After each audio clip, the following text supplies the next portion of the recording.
Hi guys, this is Mike at Tablet Byte, and we're here with an interesting device. We have the new generation Kindle reader. This is the 6-inch standard Kindle reader. It's not the touch. As you probably know, the touch is not yet shipping, but this one is. And we're going to have an unboxing and a quick look at this particular device. And in some later clips, we will review it, and we also have a comparison with the previous generation Kindle, the one that it's now sold under the name Kindle keyboard. So this is the box. This is how it comes. It's quite compact, as you can see, fairly easy to open. Just have to pull this one here and open it like this, and this is what you get inside the box. You get, of course, the player, the Kindle reader.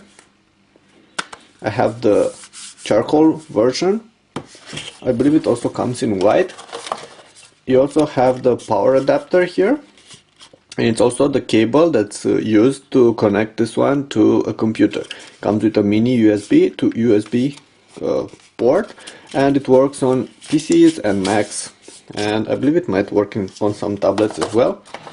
Nothing else here, but here you have also a couple of manuals, or at least I believe you do. That's what these are. Yeah, some manuals.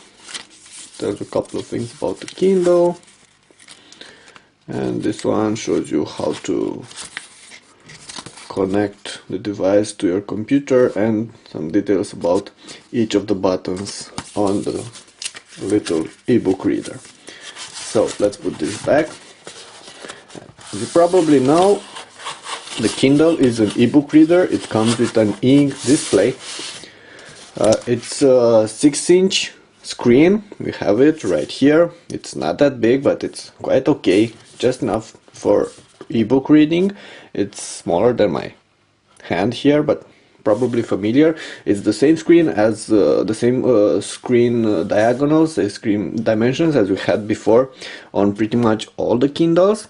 And this one is the same screen as the one on the previous generation. It comes with black and white colors. It can only show black and white colors. It has no touch, and it comes with 16 different shades of gray.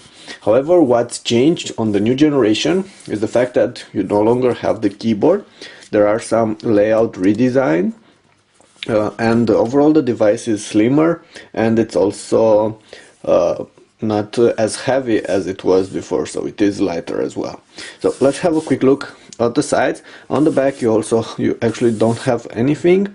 On the bottom there is the lock screen button and the power button here, and next to it there is the mini HDMI connection. You also have a LED here that will blink when battery runs out or when charging. On the sides you have the previous and next buttons. You can see that they're a little bit changed now. They're smaller, but they're still easy to press. And on the other side as well, for lefties and righties. Nothing on the top. And on the front you have the screen, the Kindle logo, and some of the buttons. We're going to talk about this in a couple of seconds. Okay. We also have here the previous generation Kindle, and we're going to compare this one to that one. Have it right here, and you can see that it's not as tall as it was before because there's no keyboard anymore. It's also just a bit tiny as well. In terms of width, they're pretty much identical, but I believe this one is a little bit thinner. And the new generation weighs like 6 ounces, which is like 170 grams, and measures around 8 millimeters in thickness. So it's a very, very easy to carry out device. And what I like it, because you no longer have the keyboard, you can easily use it like this now. On the previous generation, it was a little bit more comfortable to hold it like this if you wanted to. Okay, let's go ahead and power out the device. Press the button and it's powered. That's the way it is. Let me go ahead and take the screen cover off so we can have a quick look at it. Basic functions, basic screen, Not much to say here, but let's have a quick look at the buttons. You have here the previous menu button, you have the keyboard, you have the joystick that we had before, menu button and home button. And let's go ahead and try and use them. I don't think there's any book right now available, and we haven't even turned wireless on. You have here the settings, and you need to connect to your Kindle account. I haven't done this yet. And what we also have here is the experimental browser. Now you probably noticed the browser, the previous generation also here on experimental had MP3 playing functions. I'm not sure if this one does or does not have those anymore, but I believe it does. Still, what's changed? The previous generation came with 3G option, while this one no longer has a 3G option. It's only Wi-Fi, a Wi-Fi version, and this might trouble some of you. Getting content is as easy as before. Connect to the Amazon account, and then you can shop directly from the device. I'm not going to go into that right now, but we will have this in our review. Let's go ahead and open this dictionary. You can see e-ink screen, excellent viewing angles, and great for watching outside. Should have the option. This one goes back. You have a small cursor here, and you press like this. It says follow link. Okay, and this is how content looks. And you have the keyboard. You no longer have the keyboard like you used to before, because this one is an on-screen keyboard, which is kind of a dumb thing. Bummer, actually, more, because in order to type something you have to manually select each of the letters.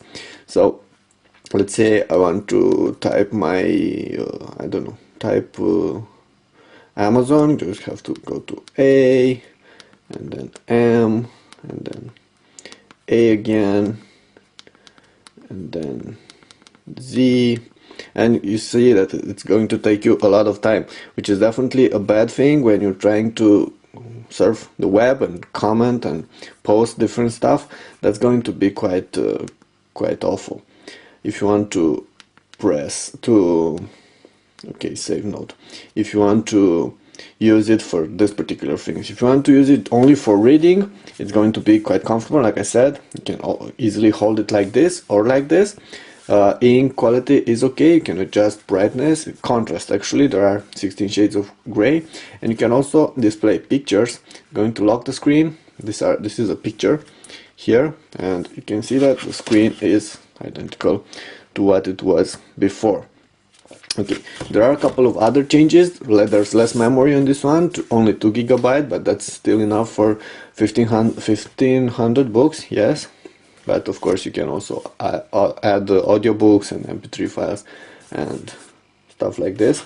In fact, I'm not really sure if you can add MP3 files anymore, because the previous generation Kindle had this, which was a headphone jack and had speakers, while this one no longer has nor a headphone jack nor speakers. So I believe this one no longer supports audiobooks. So you only have written content on this one and browsing. Of course, all this come with lower price. The Kindle, this one, the new generation, starts at 79 bucks right now in the US, of course, and that's for the ad-supported version. The non-ad version goes for $109, and this is also available internationally for this kind of price. In the UK, it starts at 89 pounds actually, and it's still the non-advertised support version. So it is cheaper than before, than the previous generation. However, the previous generation, that's now called Kindle keyboard, has got a price cut as well. It only goes for 20 bucks extra on top of this one.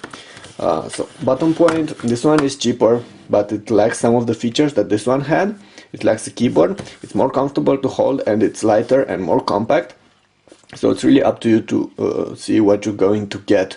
This one, or maybe the Kindle Touch, which comes with a touchscreen and will be available in the near future. Okay, that's it for now with our unboxing and quick look at the Kindle reader.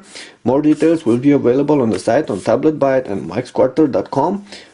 In the near future, we'll have a preview, actually a review, and a thorough comparison with the Kindle keyboard, the previous generation Kindle with the keyboard. Thanks, that was Mike. Thank you very much for watching, and please subscribe and press thumb up if you liked our clip.